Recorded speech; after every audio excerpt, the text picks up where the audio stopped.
เป็นตัวทางลงของพวกเขาเนาะโอ้ โทรศัพท์เป็นสิบโทรศัพท์เลยเบิ่งสภาพน้ำเด็ดน้องเด้อจากทางลงนี่นะงามบ่งามบ่ฮู้แต่ว่าคุ้มค่าอยู่ในความลำบากทั้งหมดทั้งมวลกับเส้นทางและหัวข้าม พวกข้ามนี่ก็เฮ็ดใหม่ๆสดๆอุ้ย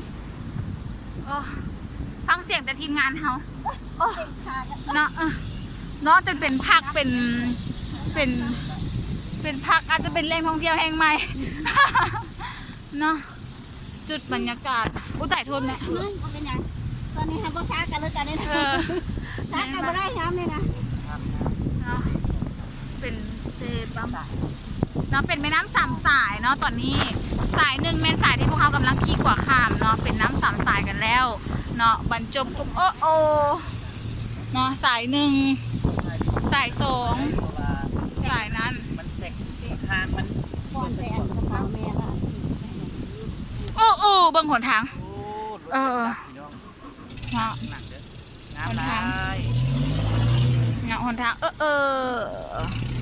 บิ่งกินตมเนาะ วันครับลายได้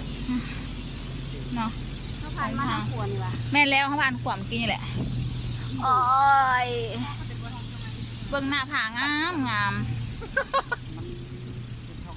เป็นจุดท่องเที่ยวเป็นผาเนาะสังเกตเบิ่งห้านอาหารเนาะโซนนี้นะเป็นห้านอาหารเด้อเซน้ำเซบังไฟเนาะ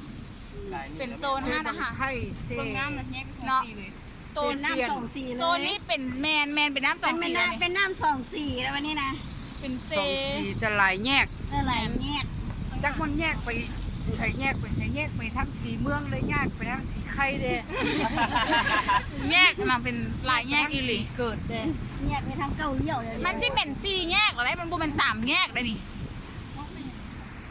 เนาะเป็นจุดชีวาโอ้ เนี่ยหมดเนาะ นี่นะมวยตัดไม้ โอ้จะมา